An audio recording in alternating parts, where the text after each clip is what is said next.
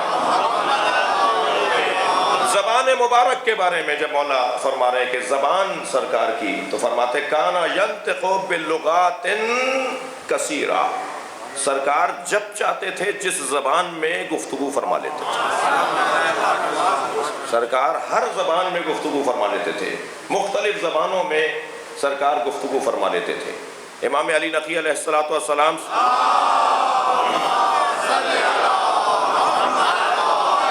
آپ سے ہندوستان کا ایک وفد ملنے کے لیے آیا، ہندیوں کا، ہندوستان کا ایک وفد، جی ہندوستان کے لوگ حضرت سے ملنے آئے، تو حضرت نے ان کے بیٹھنے سے پہلے ان کو ہندی زبان میں گفتگو، حضرت نے ان کے بیٹھنے سے پہلے ہندی زبان میں گفتگو شروع کی، اور پھر مکمل گفتگو ہندی میں حضرت نے فرمائی، مولا امام علی نقی۔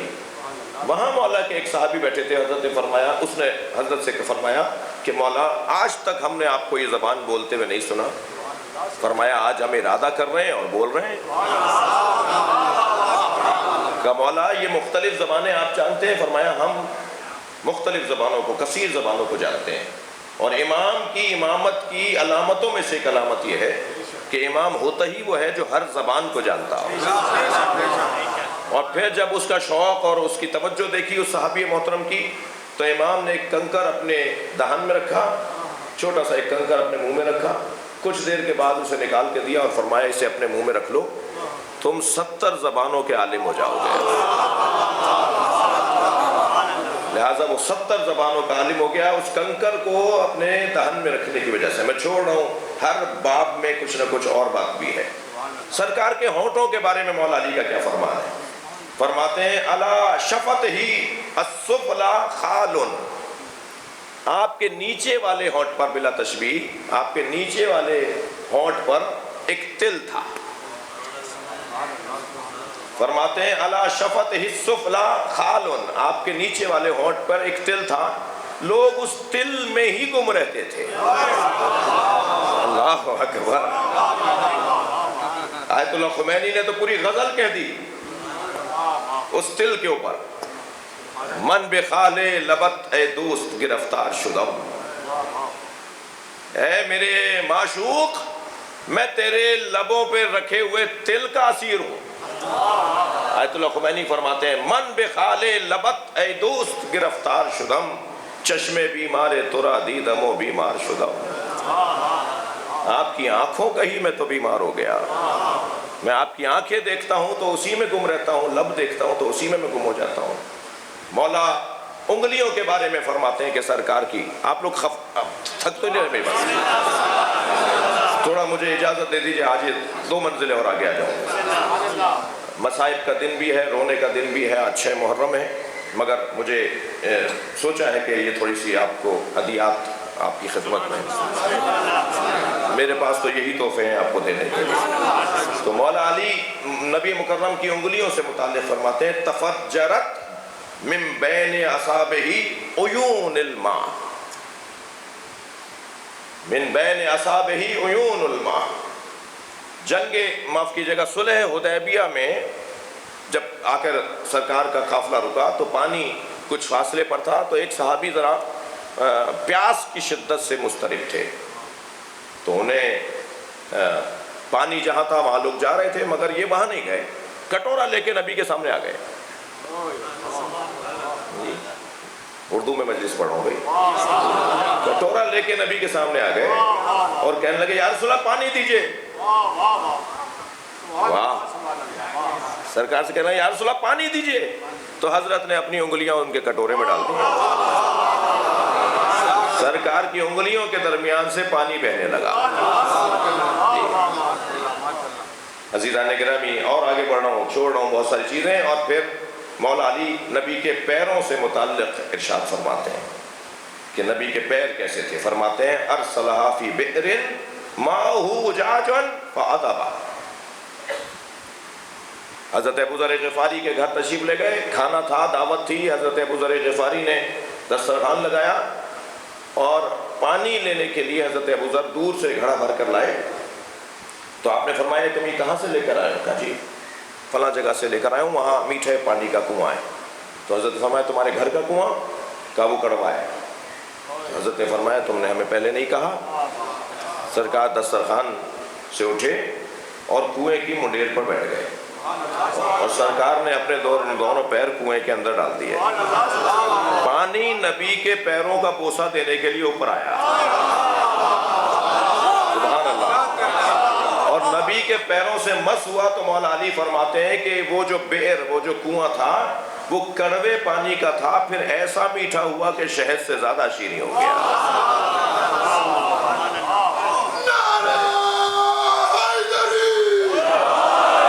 عزیزان گرامی, بس ایک روایت اور سن لیجئے. نبی کے قد سے متعلق روایت میں نے 2 مجلس پہلے پڑھ دی تھی, وہ مولا علی علیہ السلام کا ہی فرمان ہے. فرماتے ہیں کلما مشا مع عہد ان کانا اطول منہ ان کانا طویل منہ ان کانا طویل اطول منہ. نبی کے ساتھ اگر کوئی لمبے قد والا چلتا تھا تو جب نبی کے ساتھ آ جاتا تھا تو نبی کا قد اونچا ہو جاتا تھا.